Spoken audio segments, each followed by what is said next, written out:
What if I told you the way she looks at you now isn't love, it's convenience? That the silence you feel in her presence isn't peace, it's emotional distance.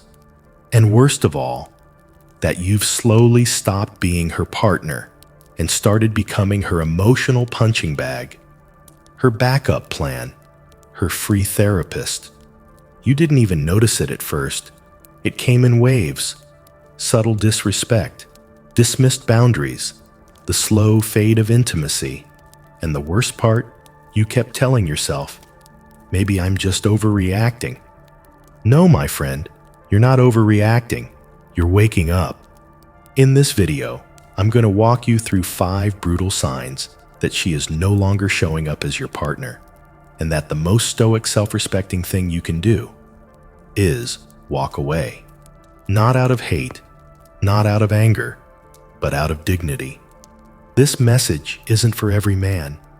It's for the man who's tried, who's endured, who's lost himself quietly over time, but deep down, he knows it's time to stop bleeding for someone who doesn't even notice. So if this speaks to something inside you, stay with me until the end. And if you're ready to rebuild your mind, your strength, your peace, subscribe to The Silent Thinker. We don't chase drama here. We chase clarity. And we walk the quiet, powerful path together. Part 1. When reality is rewritten. The quiet erosion of your identity. Have you ever sat across from someone you love, looked into their eyes, and quietly wondered, why do I feel like I'm going crazy?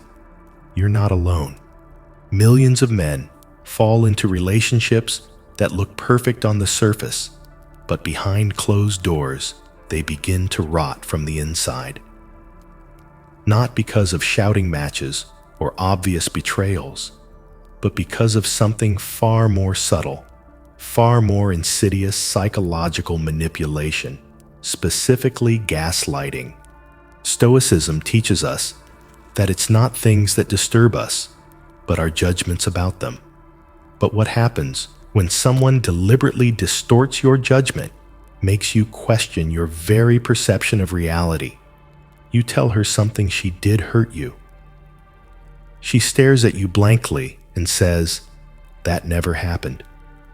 You point out a clear pattern. She laughs and says, "You're just being paranoid." And over time, you start to believe it. That, my friend, is not love. That's gaslighting. Let me tell you a true story about Mark, a software engineer from Seattle. Mark was analytical, emotionally grounded, and well-respected in his field. He met a woman who swept him off his feet, charming, empathetic, always saying the right things. But 6 months into their relationship, he found himself constantly apologizing for things he didn't do. He'd say, "I felt uncomfortable when," and she'd respond, "You're being sensitive," or "You always twist things." Little by little, Mark began to doubt his memory. He journaled everything just to confirm he wasn't imagining it. Eventually, he said something to me. "I'll never forget, I used to trust my instincts. Now, I ask her for permission to feel anything at all." That is what unchecked gaslighting does. It silences your inner voice and replaces it with self-doubt. In the Stoic tradition, your mind is your fortress. Epictetus said, "You may fetter my leg, but not even Zeus has the power to fetter my will." But gaslighting is a subtle attack on the will itself. When someone repeatedly rewrites your truth, your fortress begins to crumble from the inside. If your partner constantly denies your experiences, belittles your concerns, or makes you feel like you need to explain your pain over and over again, you are not in a relationship. You're in a mental war zone. And in a war zone, survival is not about staying. It's about escaping. You don't need drama. You don't need revenge. You need clarity. And clarity begins with acknowledging this: your truth matters. Your memories matter. Your peace matters. You were not made to shrink just to fit someone else's comfort zone. Part 2. When boundaries are crossed. The silent theft of your self-respect. There's a quiet kind of betrayal that doesn't come with yelling, cheating, or slamming doors. It comes with eye rolls when you express discomfort, with dismissive laughter when you say, "I need space," with that subtle look that says, "You're being ridiculous." And yet, it's one of the most damaging violations a person can endure: the consistent disregard of your personal boundaries. In Stoicism, boundaries aren't walls meant to shut others out. They are the sacred lines that preserve your peace, your values, your identity. When someone refuses to honor them, they are not challenging you. They are stealing from you. Let me tell you about Andrew. He's a firefighter from Ohio, tough, loyal, and used to making sacrifices for others. He fell for a woman who was spontaneous, passionate, and completely dismissive of his need for solitude. Whenever he'd tell her, "I need a few hours to decompress after my shift," she'd reply with sarcasm, "Oh, I didn't realize I was such a burden." She would show up unannounced to his house, scroll through his phone while he slept, laugh when he asked her not to flirt with his friends. Andrew said something chilling. "She didn't just ignore my boundaries. She made me feel guilty for having them. That's not love. That's emotional trespassing." In the Stoic worldview, your soul is your province. And just like the Romans guarded their city gates, you must guard your inner world with clarity and conviction. Marcus Aurelius put it simply: you have power over your mind, not outside events. Realize this, and you will find strength. But when someone constantly walks over your expressed limits and treats your discomfort as a joke, they are not miscommunicating. They are disrespecting your sovereignty. A loving partner doesn't treat your boundaries as obstacles. They treat them as invitations to understand you more deeply. If you say, "Please don't speak to me that way," and she mocks you. If you say, "I'm not comfortable with this behavior," and she doubles down, you're not in love. You're in emotional debt, being taxed for daring to have dignity. And here's the hard truth: a person who ignores your boundaries isn't a free spirit. They're a liability. A Stoic doesn't rage when lines are crossed. He simply removes access. Not out of bitterness, but out of clarity. Not because he's cold, but because he values peace over performance. In Part 3, we'll explore the next insidious trait: emotional manipulation through victimhood. And if you've ever felt like the villain in your own relationship, no matter how kind you are, what comes next will open your eyes. If this resonates with you, don't just sit in silence. Subscribe to The Silent Thinker and walk with us toward a quieter, stronger self. Part 3. When she's always the victim, and you become the villain in your own story. There's a particular kind of relationship that feels like walking through fog. At first, everything seems fine, but over time, you start to feel like you're always wrong, always the cause of her pain, always the one who should have known better. No matter what happens, somehow, it's your fault. You're not dealing with honesty. You're dealing with someone who wears victimhood like armor and weaponizes it. Let me introduce you to Jonathan. He's a high school history teacher from Colorado, thoughtful, empathetic, raised with values. When he met his girlfriend, he was drawn in by her emotional depth and vulnerability. She spoke of past betrayals, childhood trauma, exes who never treated her right. Jonathan wanted to be different. to protect her, to never hurt her the way others did. But somewhere along the line, every disagreement became a guilt trip. If he brought up something that bothered him, she'd cry and say, "You don't care about what I've been through." If she snapped at him, she blamed stress hormones or his cold tone. When she lied about money, she said, "I did it because I was scared you'd judge me. Jonathan told me I used to speak freely. Now I filter every word because I don't want to hurt her even by accident." That's not love. That's emotional blackmail in disguise. Stoicism is clear on one point. We are responsible for our own reactions, our own choices. A person who constantly refuses accountability under the mask of pain is not practicing vulnerability. They're manipulating sympathy. They're escaping growth by casting you as the villain in every scenario. As Epictetus said, "It is not what happens to you, but how you react that matters." But if her reaction is always to play the helpless victim, then growth is impossible, and so is balance. Let's be real. We all carry scars, but scars don't give us the right to cut others and call it healing. A woman who constantly deflects blame, rewrites history, and makes you the emotional scapegoat is not looking for partnership. She's looking for emotional cover, someone to protect her from her own reflection. And here's the brutal truth. If you stay, you're not helping her heal, you're enabling her pattern. A Stoic does not fall into the trap of false guilt. He observes. He speaks truth. And when needed, he walks away, not in anger, but with clarity and courage. You were not made to carry another adult's emotional responsibilities, especially not at the expense of your mental peace.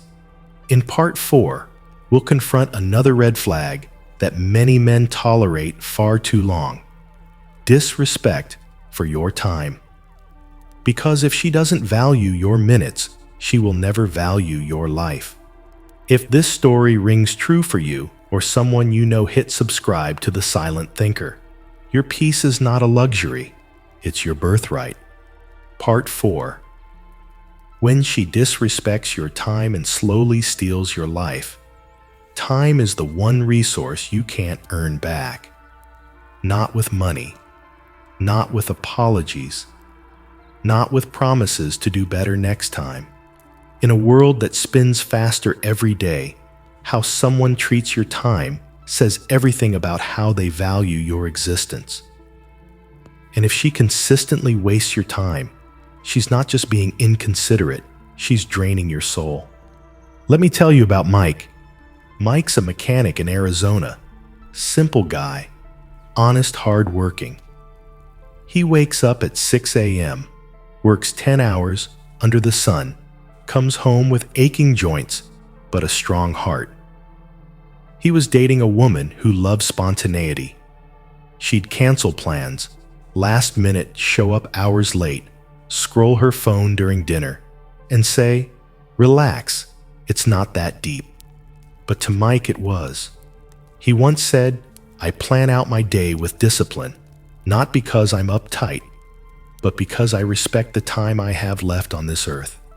When you give your time to someone, you're giving them your life in pieces. And someone who squanders it without remorse is saying, "Your life is less important than my momentary impulses." Seneca said it best.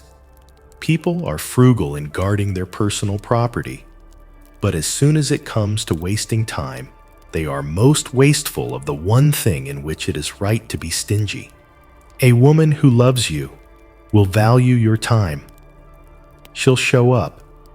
She'll communicate. She'll reschedule with grace if something happens. But a woman who keeps you waiting, makes excuses, or laughs off your frustration is not disorganized. She's disrespecting your presence. And over time, disrespect becomes dismissal. You go from being her priority to being her placeholder. Let me be direct. If you're always the one waiting, if your messages get left unread while she's too busy posting selfies, if your time is only considered when it's convenient for her schedule, you are not in a relationship. You're in a waiting room, and life is too short to spend it in line for someone who won't meet you halfway. A Stoic does not demand respect with noise. He shows it with his absence. When your time is not valued, you simply stop offering it. Because you don't need to convince anyone of your worth, you only need to protect it. In part 5, we'll look at the final sign, when she stops trying completely. When effort fades, connection dies, and all that's left is habit. It's a quiet death, and most men don't see it coming. If any of this feels familiar, let it be your wake-up call. And if you're done waiting to be respected, subscribe to The Silent Thinker, because this is the place where clarity begins. Part 5. When she stops trying and assumes you'll stay no matter what. At the beginning, it felt magical. She cared about the details, the way you liked your coffee, the way your eyes lit up when you talked about your dreams.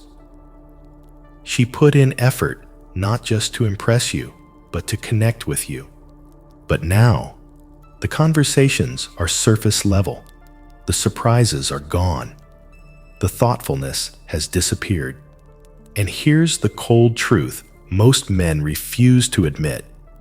When she stops trying, she's no longer choosing you. She's just tolerating your presence. Let me tell you about Chris. He's a Navy vet from Florida, disciplined, loyal, and emotionally generous. His wife used to leave little notes in his lunch bag. Now she barely looks up from her phone when he walks in the door. She used to care about what made him laugh. Now she rolls her eyes when he starts to speak. He didn't cheat. He didn't stop providing. He didn't change his core. But she did. Slowly. She just stopped trying. When Chris brought it up, she said, "Why do you always need so much?" And that's when it hit him. He wasn't asking for more. He was asking for the minimum effort a partnership deserves. Stoicism reminds us that love is not owed. Only effort reveals intention. Marcus Aurelius said, "Waste no more time arguing what a good man should be one." We could easily reframe that, don't waste your life hoping someone will act like a loving partner. Watch what they do. A woman who has checked out emotionally but expects you to remain loyal, engaged, and supportive is not seeking a relationship. She's seeking comfort without contribution. That's not a team. That's a transaction. Let's be clear. Every relationship goes through phases. There are quiet seasons, exhausting weeks, stressful times. But when effort completely disappears, when trying becomes a one-sided pursuit, it's no longer a dip. It's neglect. And neglect, my friend, is a form of rejection. You were not made to be taken for granted. You were not made to be loved only when convenient. And the longer you accept crumbs, the longer she'll believe she never has to bake the bread. A Stoic doesn't beg for appreciation. He recognizes when it's gone and walks away, not with bitterness, but with his spine straight and his dignity intact. So now, what you've heard, the 5 signs. You've seen the pattern. You know where you stand. If your peace is being drained, if your self-respect is on the line, you already have your answer.